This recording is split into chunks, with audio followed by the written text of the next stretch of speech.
Lalita's Ashtami. I don't know. The question's about Lalita or open. Any topic, any topic.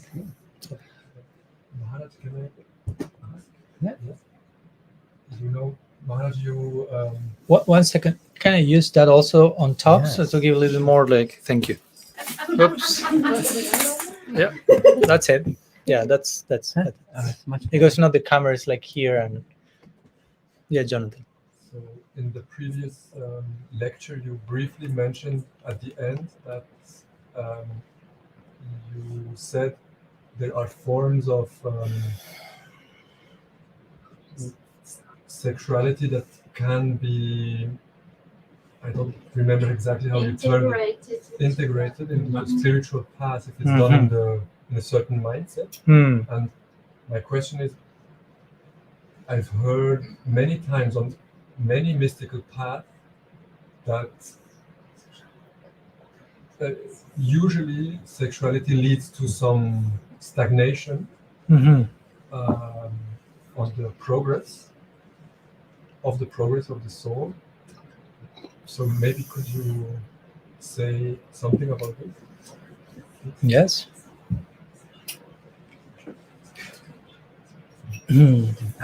More light.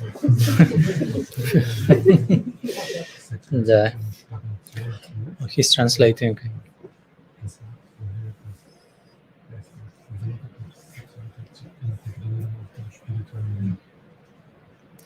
So I briefly repeat the question in case those who are listening here didn't get to hear Jonathan's question. But basically today in the morning we mentioned about how everything can be made part of bhakti. And in that context we mentioned sexuality. So Jonathan is mentioning that he heard that in many traditions it is said that sexuality seems to get in the way of spiritual progress. So in which way, if I can elaborate more, in which sense can sexuality be made part of bhakti? So of course it's a big topic, and I think an important one, because as we mentioned in the morning, sometimes these topics become taboo in certain groups or societies, whether in our community or in others. And whatever is taboo, it's why is taboo, basically. The question not so much that's taboo, but why something is taboo, why we don't have the capacity of talking about any topic in a open, healthy way. And I will say sexuality is not like a marginal topic that almost nobody knows what that is and nobody's engaging in that, so no need to talk of that. I mean, if it wouldn't be for sexuality, none of us will be here in this room today, basically. We are the result of a sexual union, so to say. So I'm starting to say that in the sense that sometimes we stigmatize sexual. And see, if sexuality is ontologically bad, why does it exist to begin with? And I'm saying this also in our particular tradition. Some things I will say, of course, will be my own personal opinion. You are free to disagree with me.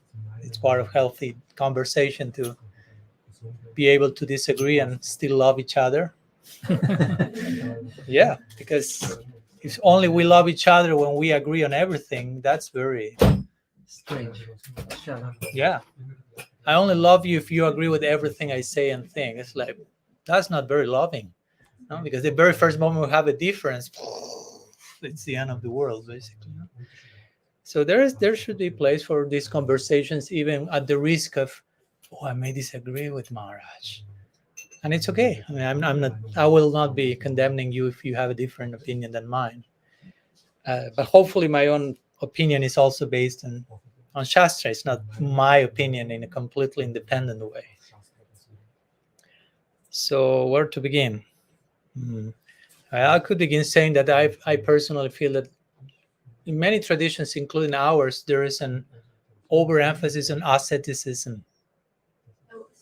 Asceticism, like over renunciation. No? Like many times I've seen that people think that if you are a monk, you are more advanced than if you are not a monk. But where does in Shastra say that? So sometimes there may be some cultural things in between, whatever. I'm not here addressing it as a research why this is happening. Radha Madhav wrote an interesting article recently in that connection. Radha Madhav Prabhu, regarding the Brahmins and the Shramans and some cultural, historical factors that somehow led to certain emphasis. And to nowadays, especially in India, in general, to think that if you are a renunciant, you are more advanced, that you are not a renunciant. Yeah. Switzerland, Radhakund. Yeah. So I can share the link if you want later. We had a podcast with him actually. I have a podcast that I began 3 months ago, and I began it with him. And the first episode with him was, I don't remember the exact title, but something like integrating sexuality in a healthy way or something. Because he had a baby recently, so it's an actual topic for him. Yeah, I mean, in one way or another, it should be a topic for everyone. I'm not planning to have a baby, but it's a topic for me as well. Because as I would like to share, sexuality is not limited to the physical act. So this more has to do with an energy that all of us has, and we need to know what to do with that, whether we are married or monks. So, but I like to emphasize that beginning point, that sometimes there is an overemphasis on renunciation. So whatever has to do with something different from renunciation is generally seen as inferior. But that's not our path. Our path is not jnana, it's not vairagya. Our path is bhakti. And the very definition of bhakti that Rupa Goswami gives, that we shared today in the morning, say jnana karma adi anavritam. Jnana karma adi. The adi is explained by Jiva Goswami, Vishwanath Chakravarti Thakur, including vairagya and all these notions of renunciation is higher. But Rupa Goswami say anavritam. You have to be free from those ideas. I mean, we care for bhakti, and therefore we care for the renunciation that comes as a byproduct of bhakti. That's not the same. Vasudev Bhagavati Bhakti Yoga Prayoja Janayati Asu Vairagyam Janam Chayadhaitukam. Bhakti brings its own detachment as a byproduct. It's not that we look for detachment first and then bhakti. That's Gyan Mishra Bhakti, some form of Mishra Bhakti. No? And interestingly, vairagya or renunciation actually means by has to be shishta, by shistya, and ragya comes from rag. Rag means attachment, and by means a very special type of. So vairagya means a very special type of attachment.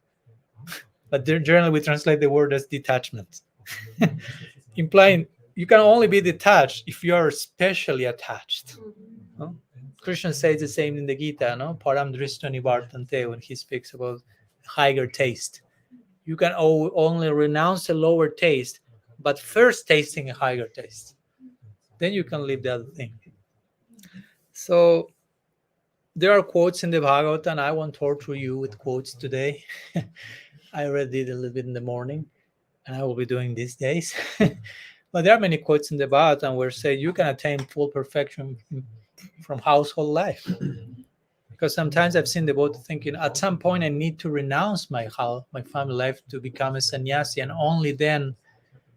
So you are giving more importance to Varna Ashram consideration than to bhakti. So your bhakti conception gets mixed. It's not uttam pseudo bhakti. And as I like to say to the devotees, like joking, but being serious at the same time, not only we can attain perfection from family life, from household life, but the ultimate perfection in Golok won't be as a monk. No, I won't be a sannyasi in Golok Vrindavan. No? Follow my point? Nityanavadi, I won't be a sannyasi either. So better I don't get too attached to this saffron cloth, basically. So in Golok Vrindavan, basically everyone is living in their house with their families in some way or another. So we have to be careful not to develop some anti-family samskars, so to say. Also, I will say that some idea that, and I'm getting gradually to the point of sexuality, but another point that makes us think of sexuality and necessarily bad is that we think that the body is bad because we think that material energy is bad. Sometimes this like sequence, whatever is material is bad. So the body is bad, sexuality is bad, this world is bad. And yes, there are statements in Shastra that speaks like trying to awaken spirit of detachment for those who are extremely attached to exploit nature. But for those who learn to relate to material nature in the proper way, there's no need to speak about material nature in that way. For example, Krishna says in the Gita, Dukhalayama Shashvatam. Material world is an abode of misery and temporary. So it doesn't sound like too, hey, great. But he's speaking to a certain type of person in a certain situation. Then you have Prabodhananda Saraswati saying Vishwam Purna Sukhayate. So how you accommodate that? Vishwam Purna Sukhayate means the whole universe is an abode of joy. I said, but Krishna said it was full of misery. No? So again, there are different statements made for different people according to the particular situation they're in. No, like this world is bad is something like, I don't know. The example I give in my book in this connection, the child wants to put a finger on the plug. And the plug is a little broken and it's doing like zzz, zzz, zzz. So the child is like attracted, curious about what does it mean to get electrocuted. No? And so he goes and puts his hand in water. So it's even more exciting. And he's looking at the hole and she's like pointing. And the mother is seeing that and saying, that won't be good for you. So she cannot explain to him very much in technical detail why she shouldn't put the finger. Because the more she says that, the more the child will be tempted to do that. So she has to employ another language. She will say, there is a monster inside there. So if you put the finger, the plug is bad. It will swallow you. And the kid will be like paralyzed. But she saved his life. It was just like an emergency in that moment. Eventually, the child will learn the details, and the mother won't be need to talk in that way. So in the same way, we find some statements in Shastra to that effect. Krishna knows we want to do our mischief in connection to material nature, so he may say like, that's miserable, that's this, that's like to throw, he throws us as thunderbolts or something like to stop us. But if you have a proper eye to see and you realize this is an energy of Bhagavan. Now, Vishwanath Chakravarti Thakur comments in one verse on the Bhagavatam. It's a very, very nice verse in second canto, yeah, where it is said that Bhagavatam is recommended that you meditate on how Bhagavan deals with material energy, and by doing that, you get free from all illusion. And Vishwanath Chakravarti Thakur comments, material energy is a devotee with the highest devotion. Maya Shakti is a Vaishnavi. So if you say matter is crap, you are committing Vaishnavi aparat. And I think we know that aparat is not very interesting, very nice. So again, I'm saying this because these ideas of rejecting the body, rejecting sexuality, rejecting family life, many times it's rooted in rejecting the world. But the goal of our life is not moksha. That's an important point. We are not here trying to leave this world. Because if the goal of your practice is to leave samsara, then you have made of your goal mukti or moksha. According to our tradition, that's kaitav dharma. That's cheating in the name of religion. You're cheating yourself in the name of religion. Our goal is prem. And prem means Narayana parasarvena kutaschana bibhyati swarga pavarga narakesu apitulyartha darshinaha, says the Bhagavatam. Those who are fully dedicated to Bhagavan, they do not care for swarga, apavarga, narak, for going to heavenly planets. It's the same for them. They do not care. They do not care going to hell. They do not care for apavarga. which means Liberation. mukti, moksha. They don't care because they are practicing bhakti. Bhakti is sadhana and bhakti is sadhya. So we do bhakti so we can do more bhakti. That's basically our tradition. Our tradition is you are already doing that thing that you will be doing in eternity. We are doing bhakti and our goal is to do bhakti. Sadhana, bhava, prem. But bhakti, bhakti, bhakti. Sadhana, bhakti, prem, bhava, bhakti, prem, bhakti. So bhakti is always there. It's not just now, and when I reach the goal, I can take some vacation from bhakti. That happens in every other practice. Those who practice karma, they do so many penance to attain swarga. So they deprive themselves from so many things here so they can enjoy fully in heaven. So the closer they get to their goal, the more they abandon their practice. In jnana, the same. They engage in certain practice, the more they reach to Brahma Sayuja, the more they abandon their practice. In bhakti, you practice bhakti. The more you get closer to your goal, the more you practice bhakti. So it's very different. So I'm saying these things for us to understand which should be the ideal orientation. No, our goal is prem, and prem doesn't care for mukti, moksha, laguta, grit. So I'm not practicing to go somewhere else in one sense. I'm practicing to love Krishna. You can love Krishna anywhere. If you want to take the point further, and then I go to your question, Srila Jiva Goswami describes in Krishna Sandarbha how Bhagavan executes his lila on earth. And when he ends one lila on earth, he immediately starts on another planet Earth his lila, and so on and so forth. In other words, Krishna is always on planet Earth, executing his lila. And if we want to accompany him in his lila, including his lila on earth, we'll be accompanying him on earth perpetually. So better you make peace with earth and with matter And the material world. and the material world. Because again, if you have the proper perspective, there's no more material world, technically speaking. You will see Krishna everywhere. Scriptures say there is an aspect of God that is residing in every atom. So how bad can be this world? Every atom is an embassy of the Supreme Lord. Of course, we don't have the eyes to see, but the more we develop the proper vision, and that's interesting because that's what the scripture says, how scripture describe the level of advancement of different practitioners in terms of how much they are able to perceive God's presence. No? Kanishta Bhakta, the beginner, will see Krishna in the altar. Probably only in his altar. They may see on their altar, oh, Krishna is not so present here. In my altar, he's not present. No, little sectarian yet. Kanishta Bhakta sees Krishna only in the altar. Madhyam Bhakta, intermediate devotee, sees Krishna in other living beings. Devotee, non-devotee, and so on. Innocent, and so on. Uttam Bhakta sees Krishna everywhere. So it's interesting. They are describing the different adhikars according to how much you see God everywhere, or not everywhere, depending the case.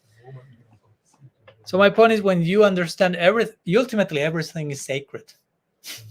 Matter is not profane. No. We are desecrating matter with our wrong vision, but matter is sacred. It's a Shakti of Bhagavan that is engaged in his service. Probably better, more engaged in Krishna's service than how much we are engaged in Krishna's service. Remember, Vishwanath said material energy is a devotee of the highest devotion. I'm not that. So I had to relate to matter as a senior Vaishnavi. Really? So again, it's all about which perspective do we have, which sambandha do we have to relate to all the things. So that said, regarding sexuality, I personally, of course, we have different versions, different ideas that sexuality is only for procreation, and if this is not procreation, sometimes that's called, how they call? Illicit. That's a heavy word.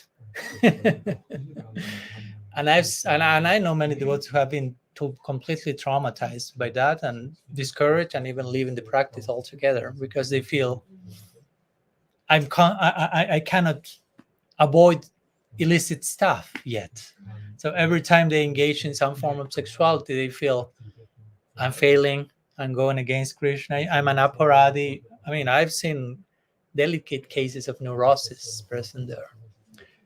And with this, I'm not here trying to make it like and Tantra Yoga Kijai and do whatever you like. I mean, just in case I'm clarifying.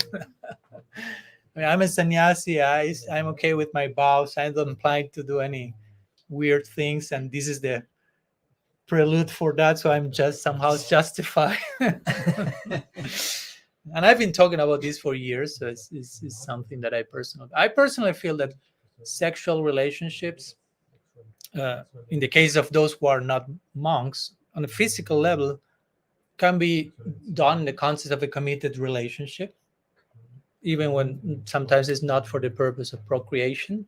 It may be a necessity for human connection and intimacy and growth in that particular couple, so to say. And that's mentioned by Bhaktivinoda Thakur. It's not Padmanabha Swami's creation. You go to Bhaktivinoda Thakur's commentary on the first 4 verses of Upadeshamrita, Bhakti Alok, that's the name.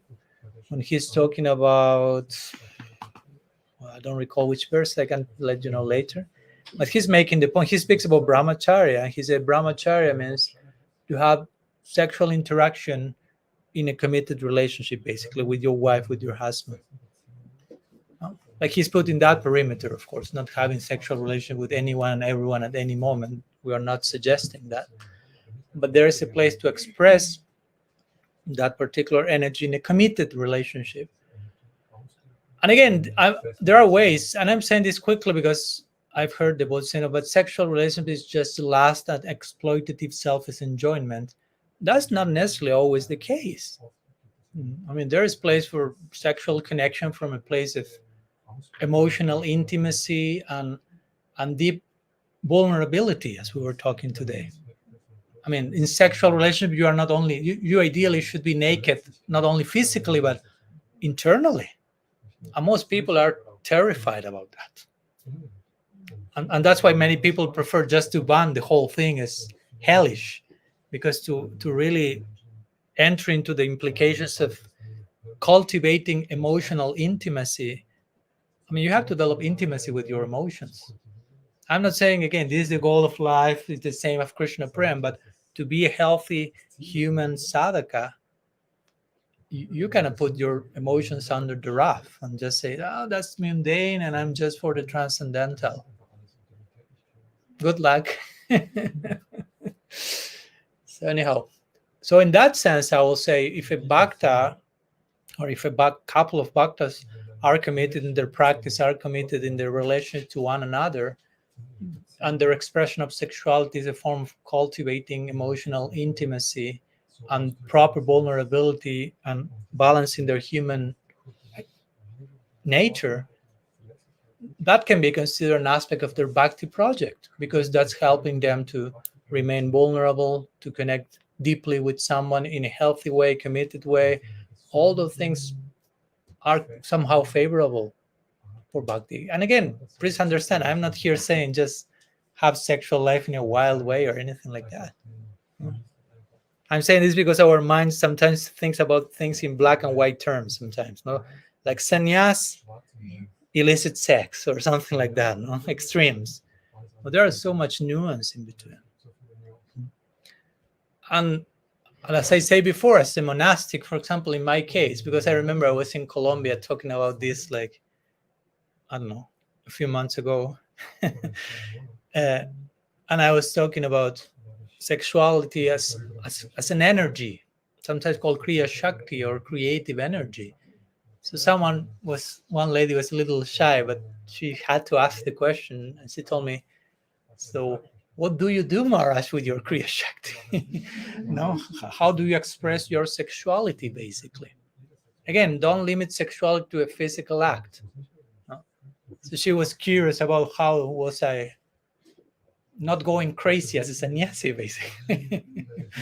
So I mentioned that point that for sexual energy or sexuality has to do with what I mentioned, like intimacy, vulnerability, nakedness in an internal sense, creativity, and so on. So all the things I have to culture myself as a monk. I have to be vulnerable. I have to culture intimate relationships, which intimate doesn't mean sexual physically. I mean, just to have. Interestingly, in Sanskrit, the word for sexual activity and intimate association is the same. It's sangha. Sangha means intimate association and refers one form of intimate association is sexual interaction, but there are so many other forms of intimate association when you are ideally equally naked internally, equally vulnerable, equally opening to one another, equally emotionally exposed, as we talked in the morning. So with this, my point is, ideally, none of us should have an excuse to skip one or other of those forms. All of us should go through a form of healthy expression of the sexual energy in the form of, again, cultivating intimacy with our emotions, being exposed in a healthy way, in a vulnerable way. And I will say that this type of approach, which for me is more commonsensical and human, helps way more to balance even the physical sexuality than if you're just condemning yourself and this is the only legal way, everything else is illicit, and so many forms of repression and degradation and abuse end up happening in the background. Or pornography or abuse or so many things because you are not able to acknowledge things in a more natural way. And I'm talking on the basis of knowing so many situations, struggles of devotees who are very nice, very sincere, but they are struggling with how to express this in a sustainable way. And when they cannot, sometimes they think, oh, there's no place for me in Krishna Bhakti. And they leave. So that's heartbreaking, basically. That's not the idea. So we should be willing to accommodate everyone, and that doesn't mean we are just like creating our own siddhanta and going against everything. I mean, there's place for being flexible and considerate and human in every single case. No? Anyhow, some initial thoughts. I don't hope you agree with me. I hope at least it's clear what I'm saying, whether you agree or not. And again, this is a sannyasi telling that to you. So I hope that creates some better impact. No? Again, so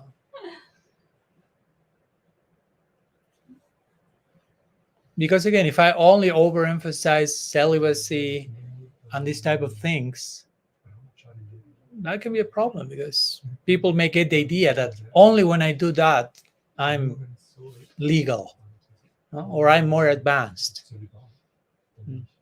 But that's not necessarily the case. No? Of course, if you express your sexuality in a normal, commonsensical way, as I think it is for me, in certain period of your life, in time, eventually, that won't be an issue, so to say. You will be concerned with other things. No? This is not extending for eternity, so to say, certain part of one's life. And again, if one is not expressing it in one way, physically, okay, in another way then. Because you can be a monk and be completely dysfunctional and evasive. Not being expressing your human emotions in a proper way and using the monastery as an escape device, not to face your humanity, not to face your unresolved human issues. And I've seen few of those cases, and I'm not condemning them. I mean, there are sincere people, but just they don't have a guidance of what to do. They think, okay, this means to be a monastic, and you end up being like a total fanatical and evasive and inhuman at one point. Because if you don't address your humanity, you end up being inhuman in many cases. So some of these words are also with a preventive spirit, no? Like, let's try to take this in consideration so these other things do not happen that have already happened in many traditions.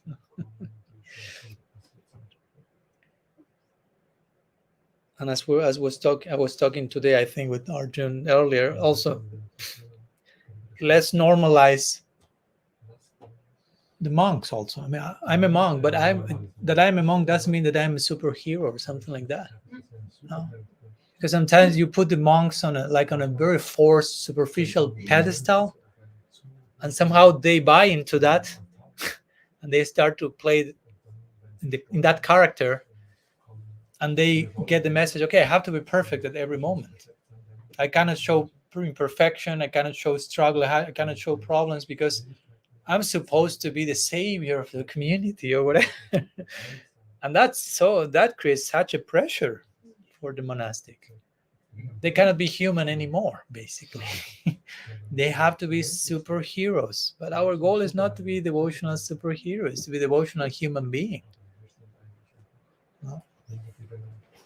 Anyhow, I may get a little passionate on this topic. I like to talk about that sometimes a little bit. So, yeah. I hope that helps, Jonathan. Yes. Thank you so much. Any follow-up question or related or any other question? Yes. I have a question. It's a little bit related. But, Yes. It's about the love that we feel. A little bit. My Sorry. question is about the love that we feel for people in our life. Mm-hmm. Not because we do bhakti, so we cultivate the love for Krishna. But in our life, we get to also love different people, like our family, or our partner, some other people. Mm-hmm. And sometimes I don't know. I have the feeling that we should be the professional of love, because We should be. We choose the bhakti, so we should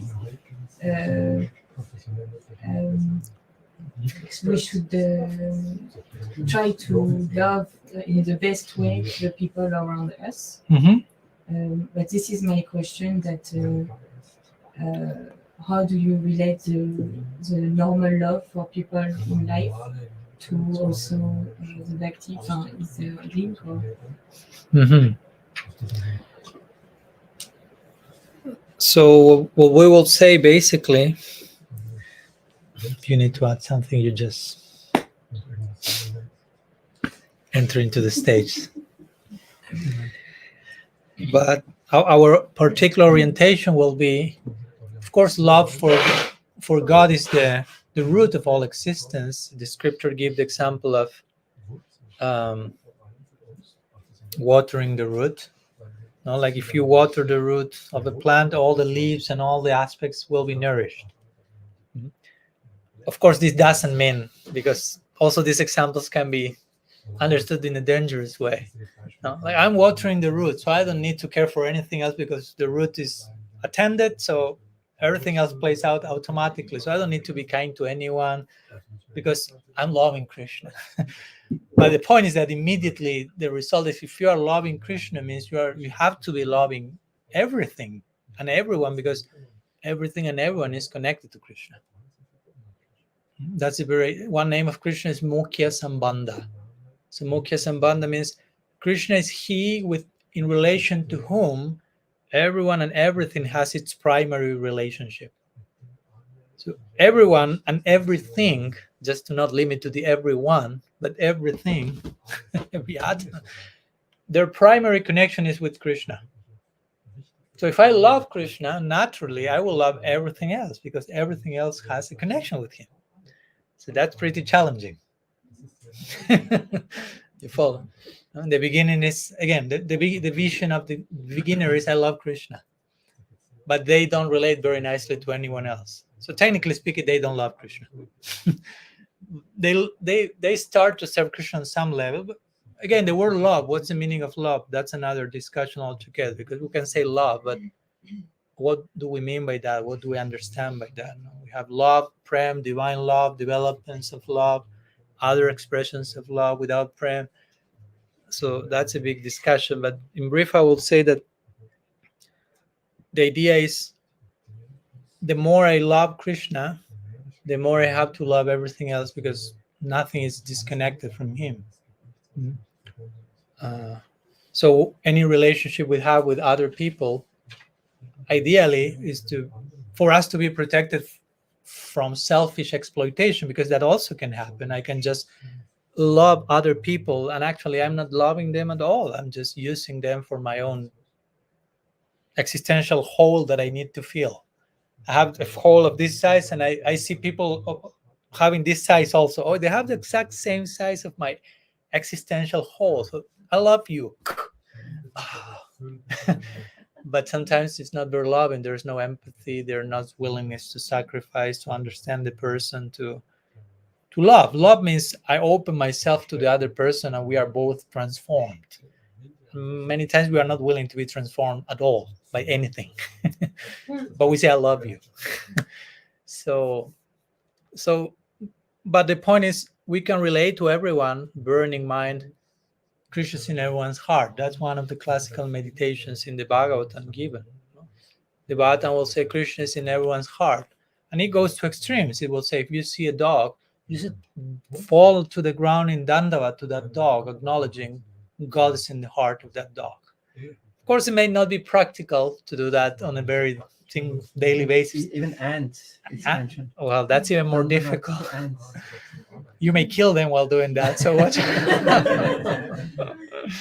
So you have these verses also. So it's important to put all that in consideration. No? Like in every ant, God is residing.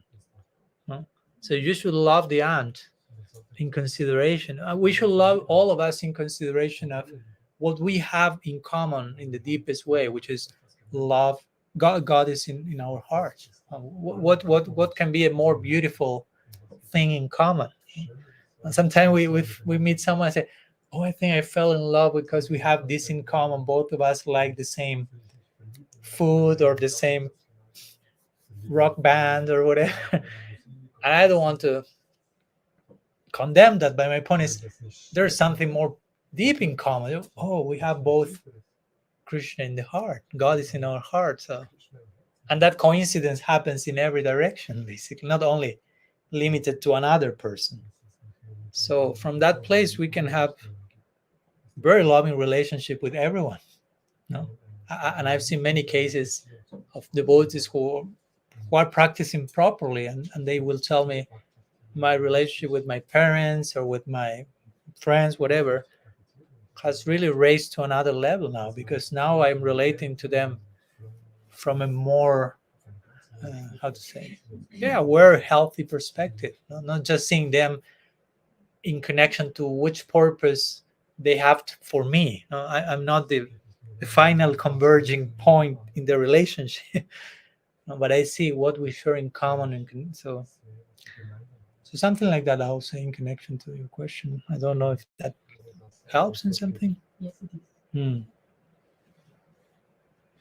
So we will in that, from that place we will be again relating to everything, everyone and everything with veneration. I mean, that's when Mahaprabhu is giving these examples. Now he's looking at the grass and it's like, wow, Jai Gurudev. Now he's finding a guru in the grass. He's looking at the tree. Wow. So he's not looking at any special tree which has some particular form. It's the same tree we had around our corner, but he had the eyes to see. Yeah. Shanti. Yeah, to what you just said, to having loving relationship to everyone. I mean, even dogs and ants. Every time I read, like in books from our library, it triggers me. It's not even, let's say it in a slang way. Don't hang around with anyone who's not a Vaishnava.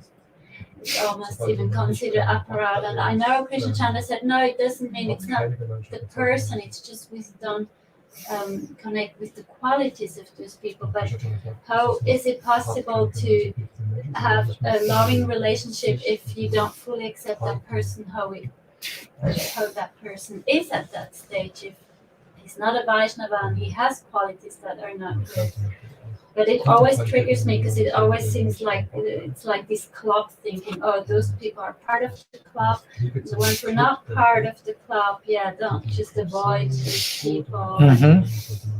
Sometimes it's really written in an extreme way that is, yeah, painful for me because I don't want to deny, as you just said, my parents or old friends, and even if they, I mean, I know people who don't even believe in God, and then they said, but it doesn't even matter if they're nice people, if they don't have a relationship with bhakti, you shouldn't hang out with them. Some people say in an extreme way, and for me, this is sometimes still difficult to like say, okay, well, just exclude them out of like.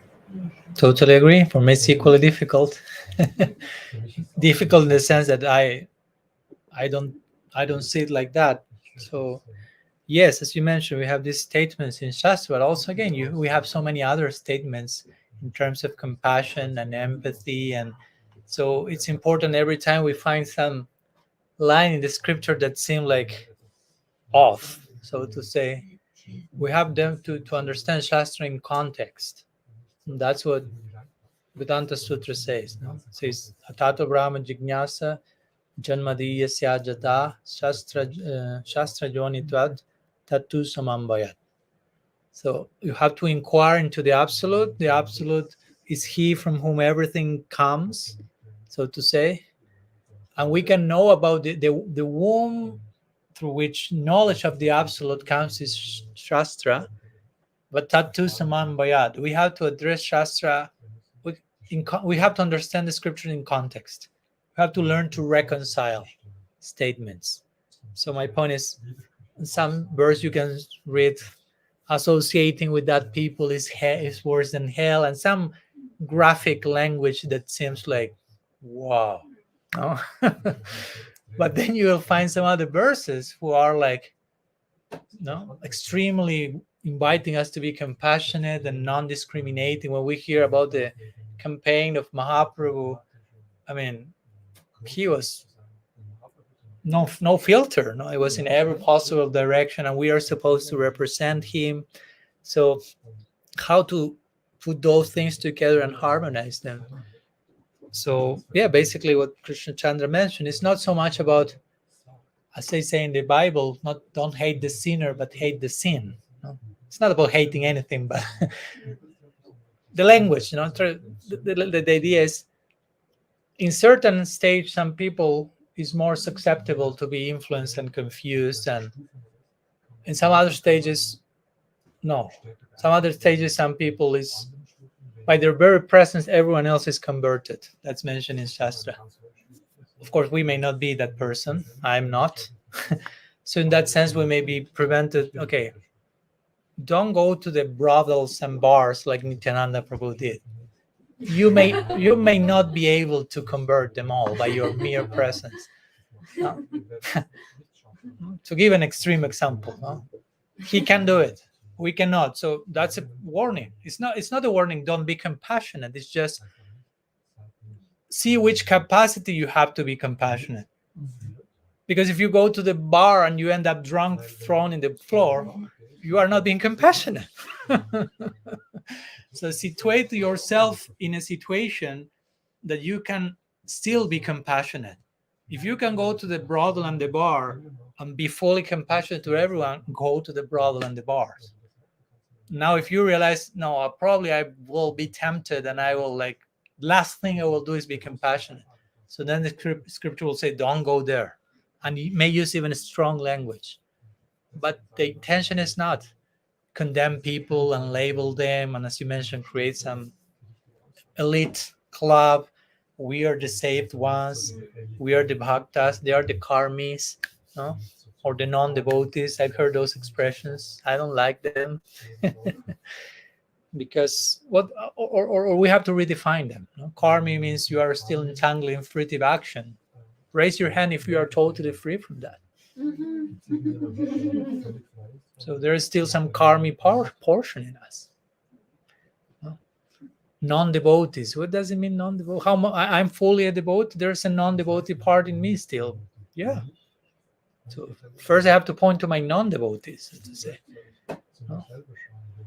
You may say non-Gaudiya practitioners. That's more specific. But non-devotee, Saint Francis is a non-devotee because he's not a Gaudiya Vaishnava. I mean, come on. I think it's amazing how quickly that creeps in to your consciousness by using a certain type of language or vernacular. Totally. That's why many times I tell the devotees we need to redefine our glossary. Maybe not change the words, but recalibrate what do we understand by each of those words. Like karmi, non-devotee, whatever. There are so many. You tell me, and there are so many. So we need to really relate to those terms in a way that is realistic and healthy. So basically that's the idea. No? The idea is to be compassionate. The idea is to, as I mentioned in my book, although this may sound like a Christian doctrine, that's also in our tradition. And the idea is God is loving everyone unconditionally. That's also there. There are so many verses in the Bhagavatam which describe Krishna as the friend of every single soul, the best well-wishing, the soul of every soul, the lover of everyone. Of course, I'm not saying there's at that point a reciprocal relationship in prem. I'm not saying that, but there's a unconditional love that God has for everyone. So how do you relate with everyone on the basis of that? Even if the person is, I don't know, the worst, most degraded personality on Zurich, so to say. Still, in principle, Krishna is loving that person unconditionally, because that means unconditional. Unconditional means I don't care if you deserve it or not. I don't care if you are a mess or not. I love you. So, of course, that's also applicable to us. Krishna is loving us unconditionally, and that feels nice, and it is. But we immediately should think, but he's equally loving everyone else unconditionally. And I should treat everyone else bearing that in mind. Every time I relate to anything and everyone, I should remember this person is being loved unconditionally by Krishna. How much I am honoring that in relating to that person. So that's in Shastra again. No?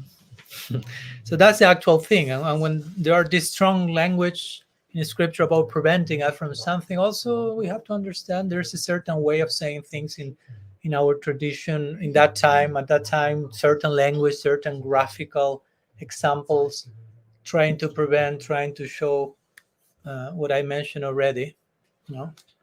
But it's not about being, like, how to say, having prejudice and labeling people, you are unworthy, you are whatever. I will be like polluted by your company. Mostly it's more about my own lack of capacity to relate to others without getting confused. It's not about them confusing me. No, because that's a very easy way of not taking responsibility. No, I won't associate with them because they are so degraded that they will pollute me so much. No. Is that I am still immature and I don't have the capacity to be compassionate with them without me degrading myself. You have to take all responsibility yourself. Don't put that on someone else's degradation or something.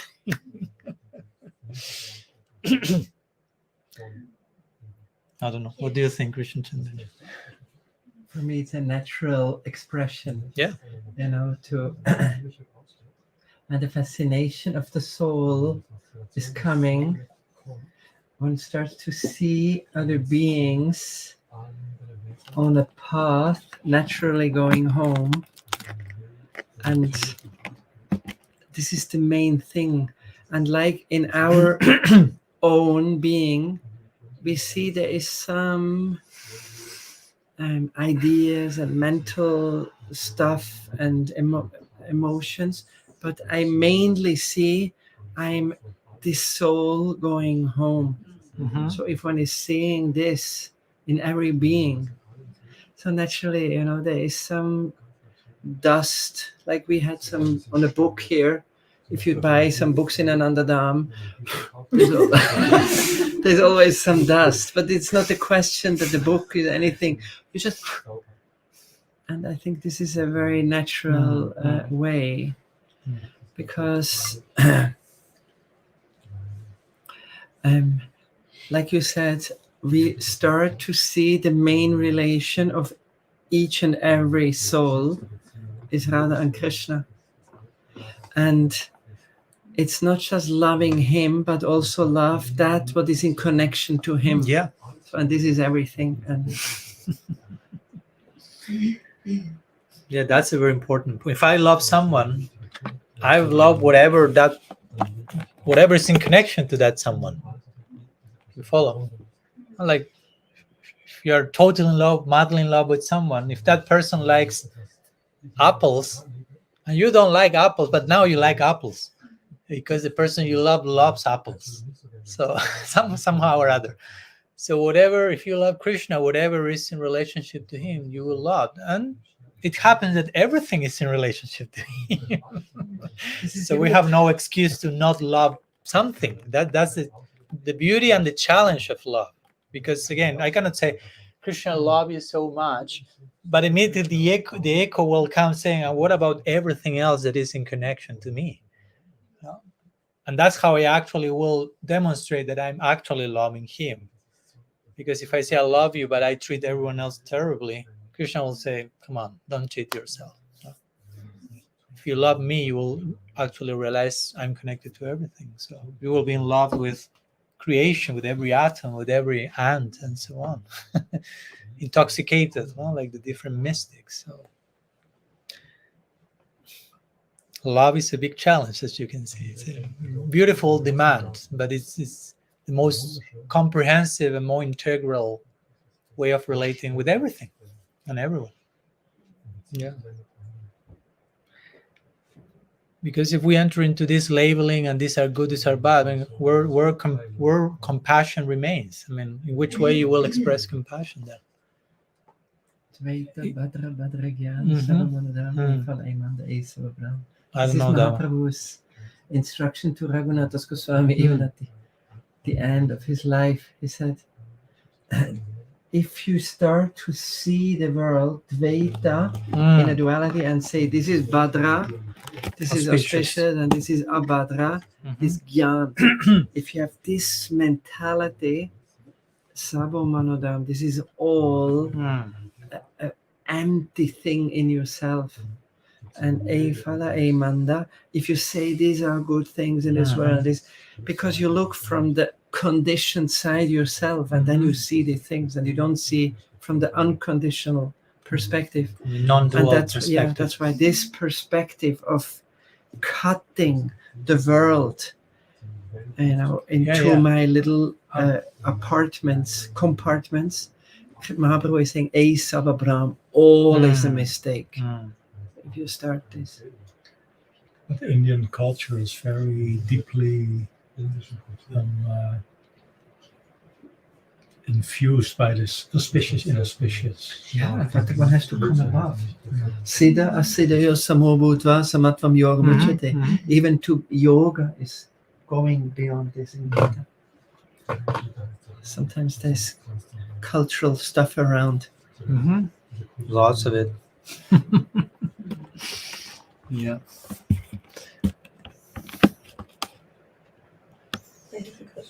Okay. Kann ich es auf Deutsch? Ja. Okay. Und zwar wurde ja gestern kurz besprochen, dass Krishna, je nachdem wie der Devotee auf ihn zugeht, er die Form wechselt. Also bei Hanuman könnte er niemals Krishna bleiben. Da wird Ram da sein. So it's about the Krishna takes the form according to the devotee's love. In Hanuman's case, he will be naturally Ram and not Krishna. Und jetzt frage ich mich, wenn Krishna die Form annimmt, so wie der Devotee fühlt für ihn, ist wie, hier wird in diesem Gaudiya-Mat-System wird ja trotzdem gelehrt, hey, Krishna ist der Höchste, den man wirklich verehren sollte. And in the whole Gaudiya Math system around, still they teach that Krishna is the supreme, that everyone should worship him. Und selbst in diesem System ist ja dann okay, hey, wenn du aber nur Freundschaftsliebe zu Krishna hast, ist okay, und wenn du elterliche Liebe hast, ist es auch okay, aber hey, wenn du manchmal die Waffe hast, das ist das Ding. And it's, you know, it's accepted if you have some I don't know Sakya German, but it sounded heavy. It's okay when you have a friendship relationship, and it's also tolerated if we have elderly love, but parental love. But really, it's about manjari bhav, everything. So the question is, So my question ist da wirklich eine Hierarchie, die mich schmerzen würde, aber die ich dann vielleicht irgendwie schlucken muss? Oder ist es wie, wenn eine Mutter sagt, oh, mein Kind ist das Allerschönste, und die Mutter daneben sagt, sorry, nee, meins ist das Schönste. So is it really a hierarchy that would be a little pain in my heart? Or is it like that a mother completely in love with his own child says, actually, my child is the most beautiful, just by overwhelmed by her own love, or the most beautiful? yeah, thank you for your question. I addressed one part of your question in my first book. I recall one term that I used there, the came term like racism. To be racist in the context of rasa, not racism, racism. No, to think this rasa is the best, the superior, and whoever is not there is like outcast, basically. No? So I like to call it racism. So actually in our tradition is very, I mean, you will always find practitioners saying so many things. No? I'm saying this because you and many other questions many times it's like, I've heard that someone told me, I've seen, and I'm sure that's true, but that doesn't mean that that's the actual teaching. No? Or sometimes we saw something which was saying a certain way to a certain person in a certain context, was very specific, but the actual teaching is very broad. So my point is, we could talk in terms of objective and subjective. No, so objectively speaking, there is a certain experience of rasa that we will have with Krishna that is not present in other forms of Bhagavan, which has to do with a certain degree of sweetness. But not everyone likes sweet that much. You follow? You may ask me, who is the sweetest form of the absolute, objectively measuring with a thermometer of rasa? I would say Krishna. Mahaprabhu, is no difference. Okay, but my point is, but some people may not like that such a degree of sweetness. It's like if you ask me, what's the sweetest fruit available in the market? Mango. And some may say, yeah, but I don't like mango. Is not my favorite fruit. Okay. You like sweet, but not that much, so to say. And that will be perfect for you. Subjectively speaking, that's your perfection. That's not inferior. Now, we have to be careful not to think and express in terms of better words. Again, like Krishna Chandra was saying, inferior, higher, because we project our dualistic mind into the non-dual realm. Remember, we have to always remember, the absolute is non-dual. Advai Gyan Tattva. Famous verse in the Bhagavatam. Badanti tattva vidas tattvam jnanam advayam brahmeti paramadmeti bhagavaniti shabdite. Whole Sandarbhas of Jiva Goswami are an explanation of that verse. And in that line, in one line, the verse says Advai Gyan Tattva. The absolute is non-dual consciousness. So watch out to start to enter and analyze, oh, this is inferior, this is lower, this is better, this is worse, in terms of different facets of the absolute. So in Tattva Vichar, that's what, for example, we have also Rasa Vichar and Tattva Vichar. Vichar means consideration. Tattva means, sorry for so many fancy, complex Sanskrit tough terms. Rasa means like, how to translate rasa? That's a problem. Aesthetic, sacred rapture. I like that one, but it may be too much. Sacred rapture. You can say mellow, but again, what idea do we have of that? Anyhow. And tattva means metaphysical truth, and vichar means consideration. So from tattva vichar, from the metaphysical considerations, all forms of God are equal, are one. Now, this is what Venkatavatta said to Mahaprabhu. When Mahaprabhu was trying to convince him, Krishna is better than Narayan. Now, why Lakshmi wanted to leave Narayan and join Krishna in Rasa Leela? There is something in my Krishna that there is not in your Narayan. Mahaprabhu was joking with Venkatavatta, but Venkatavatta replied, Narayan and Krishna are one in Tattva. That's mentioned in Bhakti Rasamrita Sindhu.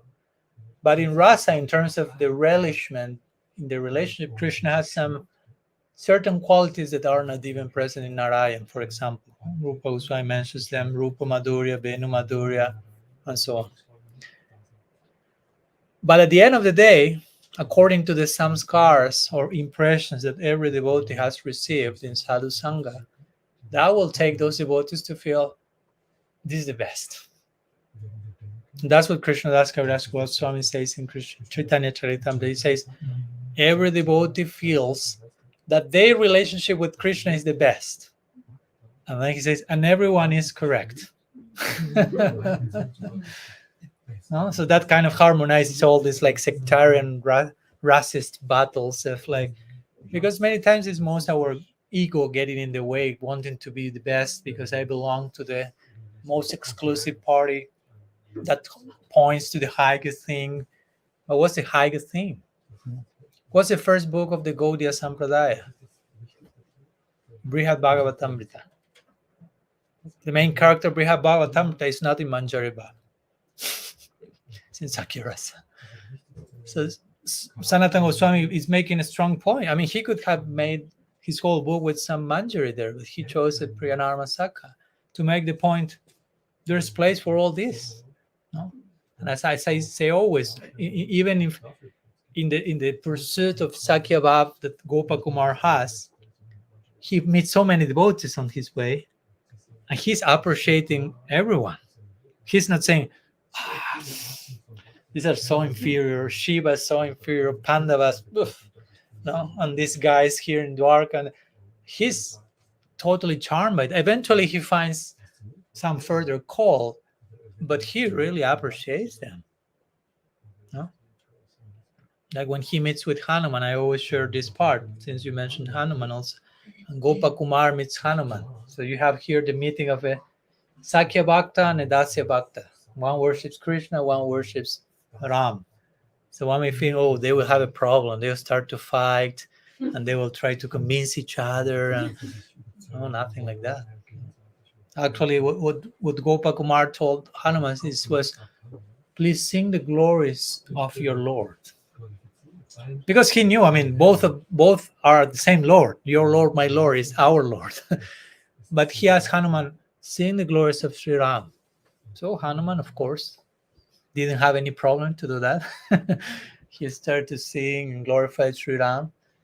And at the end, Gopakumar says, as a reply to that prayer, said, Jai Sri Krishna. So he felt nourished in his own faith for Krishna by hearing Hanuman's glorification of Ram. And then Hanuman told Gopakumar, please glorify your Ishtadev, your Prabhu, Madan Gopal. So Gopakumar starts to do Nam Sankirtan of his favorite names of Krishna. And at the end, Hanuman said, Jai Sri Ram. No? So you get my point. Both understood we are talking about the same person. But when I witness your perspective, that nourishes my perspective. That's the perfection of interfaith dialogue. That's my experience when I have these dialogues that I'm having with Christian monks and Sufi practitioners. In my podcast all this month, I've been inviting people from other traditions. And every time I end up the episode, I feel more inspired in my Gaudiya faith. It's not that, oh, I'm confused now, I'm disturbed, my faith is going somewhere else. No, if both of us are in the proper place, we will be nourishing each other, and we will understanding our center is the common center is the same. So when we see this type of things that you have probably witnessed, it's more has to do with some lack of maturity. Not to condemn them, also it's just. Can I add a point to that? Yes, of course. Because with regards to this whole rasa topic, I think what ends up happening very quickly because of our nature, because rasa is something that is generally also translated as to be tasted, as to experience, and then very quickly it goes as to kind of like enjoy in a transcendental mellow. And because there is this kind of hierarchy in the rasas, there's always this feeling of wanting to experience what appears to be the highest or the most relishable.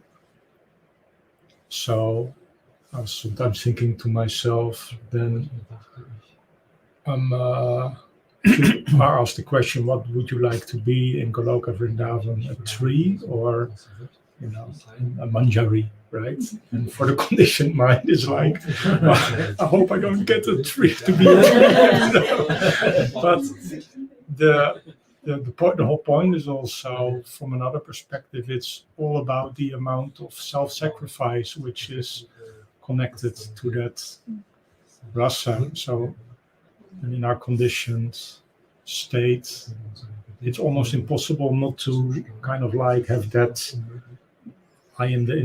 how am I going to enjoy it type of feeling with it, but to which extent am I able to 100% self-sacrifice in that? And that's like I think that's an important point. Are we actually ready for that amount of self-sacrifice?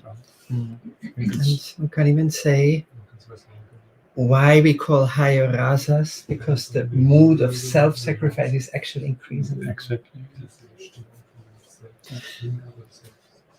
There's a beautiful thing. There is a bhakta going to meet Tulsidas, who is a famous Ram Bhakta, a Krishna Bhakta. They have maybe some tendency to preach, I don't know. And he told Tulsidas, look, we know it's the same moon. It's always the same moon, but the moon has phases. There's half moon, there's empty moon, there's full moon. We know it's the same moon. And Ram is considered the moon at the 12th day. So, the opulence Ram is expressing is like the moon on the 12th day. And the devotee of Krishna said, look, but Krishna is like the full moon.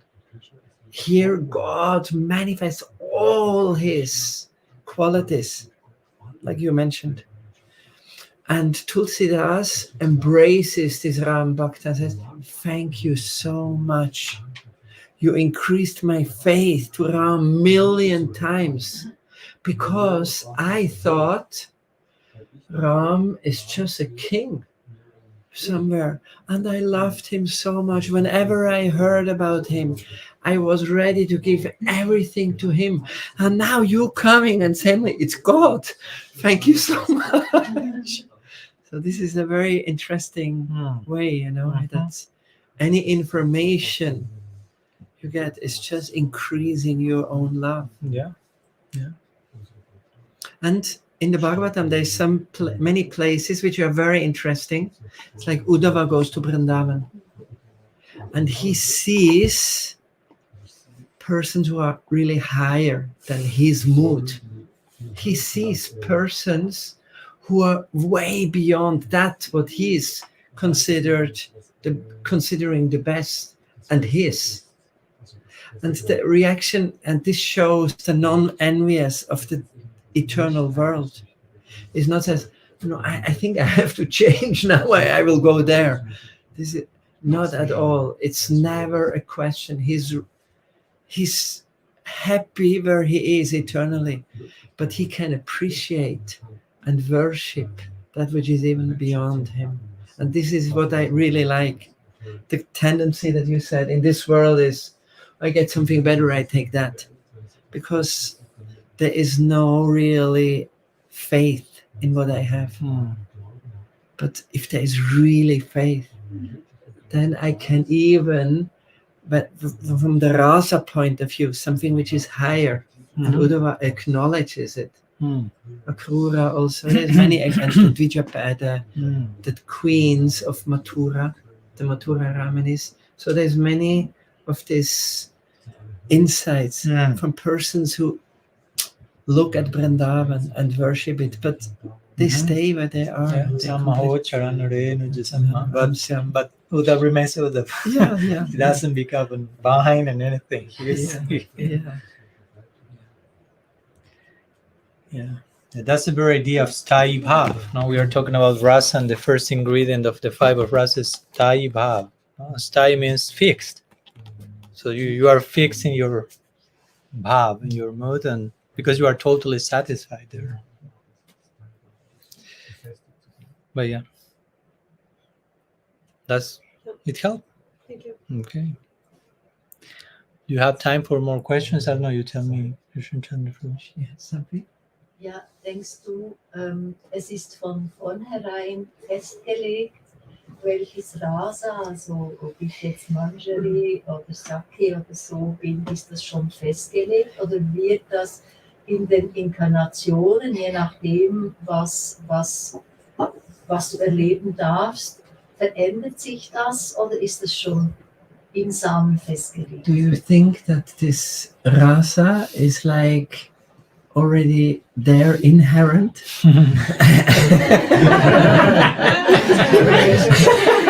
Now I know why you were laughing.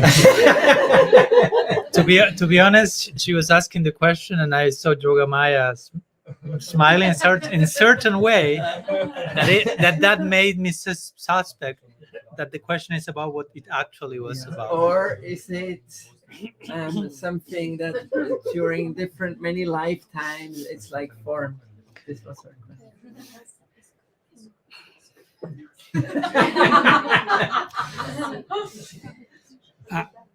I've written a whole book about that.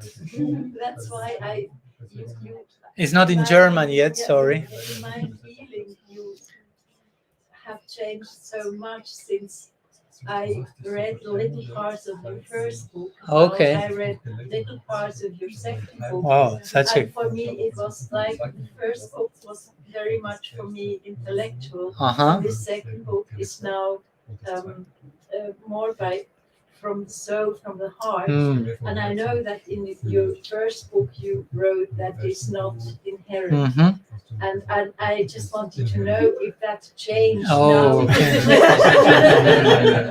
No, I thank you for the question, because sometimes we may change certain opinions and things in time. So I appreciate your inviting me to be exposed to that, to the particular, and I also appreciate your distinction between how you perceive my first book and my second book, and thank you. And I agree in one sense. The first book is more like philosophical and more scholar, more some. I mean, the subject in itself points in that direction. I'm not saying it's better, worse, is what it is, and the second one comes from a little bit different place. But yeah, going to your question, no, I haven't changed my opinion in that connection. I mean, all that I written in my first book, I still. What is your opinion? I don't know. You have to read the book. But basically, my opinion is that rasa is not inherent in the jiva. Rasa, bhav, prem, siddha, deha, bhakti is not inherent, but the jiva is a unit of potential that, of course, can embrace bhakti, but there is not any particular predisposed tendency there.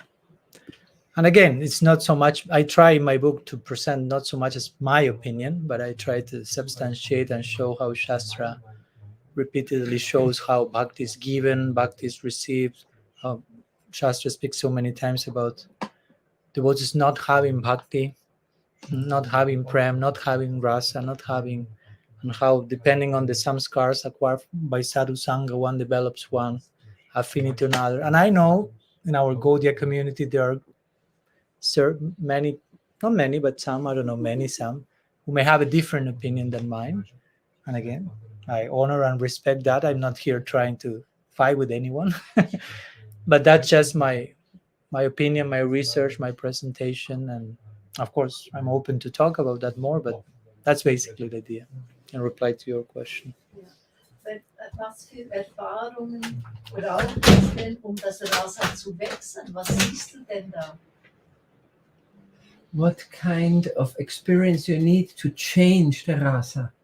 Yeah, what is there certain circumstances of life or of karma which is presented to you that you will change? No, because But how do you get then to your rasa if it's not inside of your already inside of your seed? I mean, this again, the scriptures say Brahmanda Brahmiti Kona Bhagyavan Jiva Guru Krishna Prasade Pai Bhakti Lata Bish. You mentioned the word seed. Shastra say, by the mercy of Guru and Krishna, one receives the seed. So if you receive the seed, means it's not inherently in you. And we develop a particular, by rasa, rasa, technically speaking, rasa is a combination of 5 things. Sthai bhav, anubhav, vibhav, sattvic bhav, and vyabhichari bhav. So once you have the first ingredient of rasa is sthai bhav. So sthai bhav means fixed mood. So following that, you cannot change rasa, because the very first ingredient of rasa speaks about the fixed mood. So you cannot change that. So rasa is not changeable.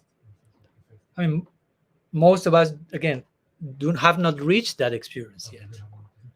So according to the association we have, we will receive some scars, certain impressions that will make us inclined toward a particular mood of service, and eventually that will become our sthai bhav. Dasya rati, sakya rati, madhurya rati. But what Shastra is saying is that inclination comes from the impressions we receive in sadhu sangha. But even if I have millions of life and the sadhu sangha changes and there are other impressions, that I can also change a rasa or not? Is that then fixed? I just, if you say this is something which comes in sadhu sangha, there is this connection, and some maybe in a thousands of lifetimes, I have been a very different sangha, and then do I change or do I stay the same as I was in the first impact, as you say? Of course, I cannot tell where you have been in previous lives and things like this. Nobody can. Yeah, but basically the idea is if you receive certain sangha, of course, sangha can be very global and you can have like 300 people in your mission. And here we are talking about those people that are the main influence in your life. Though you will receive certain bhakti samskars, certain devotional impressions from those personalities. And in time, gradually, they will make you inclined toward a particular flavor. And naturally, that will make you become connected with sanghas that will naturally present that similar flavor, basically. Your question was if rasa was inherent or not? Yes. So I say no. That's my reply to your question. Yeah. And there's enough shastric proof. Again, I don't want to torture you with quotes, but one can do the research. One has to do that impartial research oneself. That's what Shastra says. Siddhanta valiya chittinakara alas. One has to consider it siddhanta, and one shouldn't be lazy in that exercise. One should study and properly ascertain all the truths.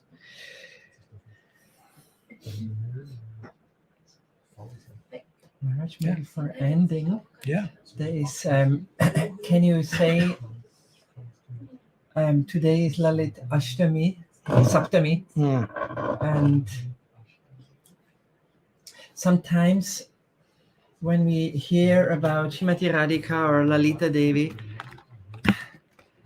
it's something so special because we try to connect with an eternal individuality in the spiritual world. And sometimes I see it's interesting for devotees, but then there is the astrological chart coming, and still it becomes more interesting for oneself very quickly than really the connection with an eternal being. So maybe can you share something? What is your approach to connect to eternal personalities in the spiritual world? That they become real for you. I want to hear from you first. What's your approach? If I can ask.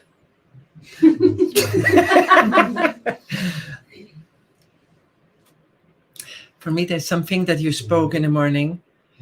One of the qualifications for Raganuga Bhakti is Ragaikmike Kanishaye Brajavasi Janadishu, that really I consider them real. And we spoke about them, that this is not symbolic and this is not just mythological, that really there is a faith somehow, maybe becoming by mercy, that one knows they're eternally there, they're real. Like at one point in one's life, one knows Krishna is real, is really there. So also the inhabitants. And for me, it's always, it's a life of prayer, slowly approaching them and hearing about, reading about, reflecting, and also getting in an interaction, in a prayer interaction. And then it starts to feel, they're more tangible, that really they're here. So it's like a slowly revelation process that I feel can happen now while praying. Thank you. Now I want. Yes, well, basically, for me, we're in line with what you are mentioning, no? This idea that we are attempting to develop a relationship, and any relationship takes time. It's not that, okay, I have my relationship with Lalita in 1 second, or in 1 weekend, or in 1 year, or 1 lifetime. It doesn't work like that. So, but it starts wherever we are now. What I can do to begin my relationship project? How can I start to connect with that figure, that personality, in some way that is real for me? Also, not to also enter into not only not to imagine that they are something they are not, but also not imagining that I am something that I'm not, because I also can force, okay, I'm already there, or I'm whatever, closer than what I am actually are. So trying to be realistic about where I am. And as you mentioned, not trying to remind myself, these are the most real people. If there is something real, these personalities are the most real thing that can ever exist. So, and as you mentioned, from that place on, just try to understand this is conceive my own practice as a development of a relationship. I think that's, at least for me, that helps me a lot. Like, so what's the bhakti practice for you? An ongoing developing of relationship. And it never ends, actually. It never ends. You can always relate deeply to each one of these personalities. Even if you are in the spiritual world, the relationship continues developing. It's not like, okay, now I'm here, I have prem, we know each other, that's it. It's an ongoing unfolding of relationality. So for me, it's very healthy to think of this as something ongoing also, not something like, okay, I have no relationship, but someday I will have relationship, and that's it. But no, it's an ongoing reciprocation, as you mentioned, and I appreciated what you mentioned about prayer and how if one is honest about prayer, the reciprocity starts to happen. It's not just me trying to, but it's a dialogue, which is so important to understand prayer properly, and just not make it a monologue, so to say. Like I remember Saint Teresa de Avila, she will say that most people have difficulty with prayer because they pray as if God does not exist. They don't include the other part of the equation. So it's just like shouting at the wall or something like that. It's not working.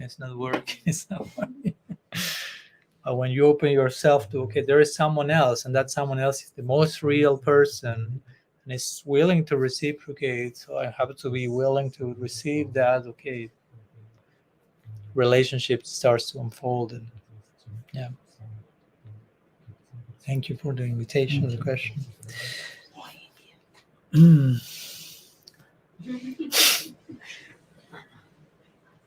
One more question. We conclude with this one, so it's not so late for tomorrow and so on. Yeah. I had thoughts on her question, and because this topic is also like beschäftigt. What is beschäftigt? Is occupied? No, not occupied. Not Preoccupied by this. I'm also dealing with that issue, and I heard it makes on one side it makes sense to me that bhakti is obtained by Guru and Krishna, but also those questions or those points make the arguments in oneself that like, oh, I have now this sangha, and is this forming my swarup and my style path? And I heard I could come to a conclusion from the thoughts of Prem Prayojan, and he was like telling like the taste for a style path, that is like fixed, that we react to a certain sangha, that so many sanghas can come, but there is not like magnetic attraction.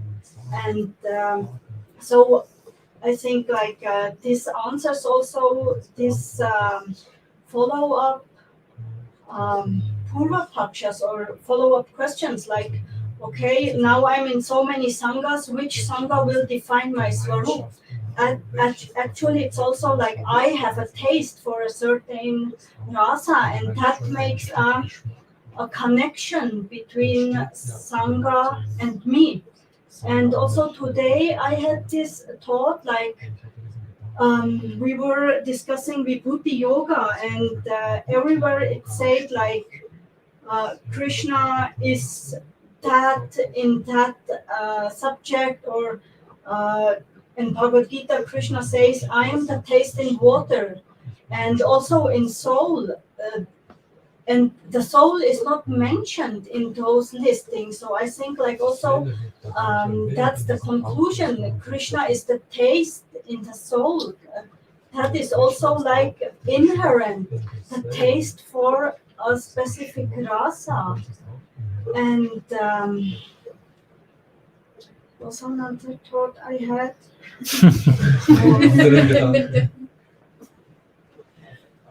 This thought is gone.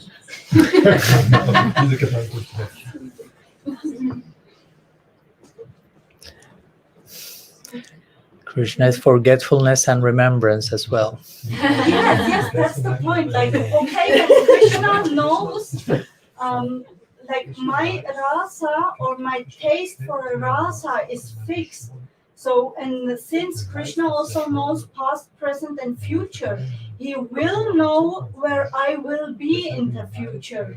So actually my taste for a rasa is also already there, although not obtained. But since he knows what is going to be in future, he will know on what study path I will react, or on what sangha I will find my taste. That's my thought I had. Basically inspired by Prem Prayojan, but I had another question, like the topic Francisca brought yesterday about like what do we control, and I wanted to ask. It's logic to me that we don't control anything. Even the opinion we have right now are actually not our own opinion, which I built by my own control. It's a product of my influence and the product of my samskaras. But is that how I see myself? Is that under my control? Like I see myself as a servant of the Lord, or I want to see myself as that person, as that conditioned nature? Is that what I control myself? I'm not sure if I understood the question. The point Francisca brought up is like what is under our control? What do we control? And it's clear to me that we don't control actually anything. Also that like I'm having a free will, it's actually not a free will.